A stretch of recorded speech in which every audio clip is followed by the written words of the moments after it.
Assalamualaikum warahmatullahi wabarakatuh.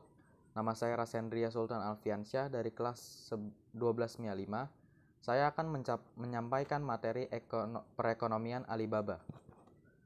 Sistem ekonomi Alibaba merupakan salah satu kebijakan ekonomi yang dilaksanakan pada demokrasi liberal untuk mencoba memperbaiki kondisi ekonomi Indonesia yang porak-poranda sesuai perang kemerdekaan.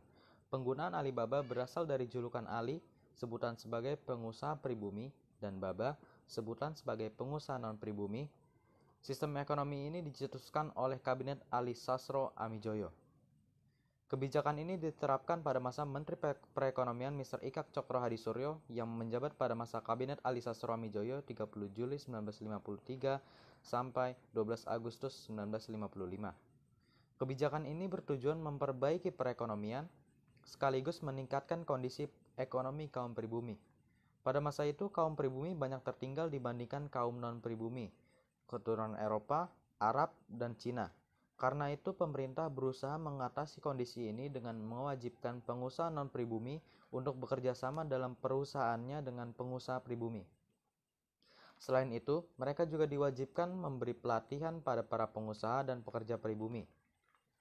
Pemerintah juga memberikan bantuan dengan kredit lunak pada pengusaha pribumi. Namun sistem ekonomi Alibaba ini gagal dalam memberdayakan pengusaha pribumi. Banyak pengusaha pribumi mengalihkan usahanya kepada pengusaha non-pribumi. Selain itu, banyak pengusaha non-pribumi yang hanya meminjam nama pengusaha pribumi untuk mendapatkan kredit pemerintah dan memenuhi kewajiban bekerja sama dengan pengusaha pribumi. Sistem ini dirancang agar dapat melatih masyarakat pribumi secara intensif dalam pengusaha yang memiliki keterampilan layaknya pengusaha Cina.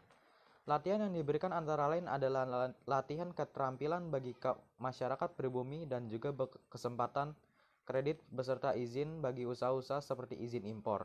Pada praktiknya, kesempatan latihan dan hak kredit beserta keistimewaan izin yang diperoleh masyarakat pribumi ini malah diperdagangkan kepada pengusaha Cina, sehingga tujuan awal pelatihan pendidikan pengusaha pribumi menjadi meleset.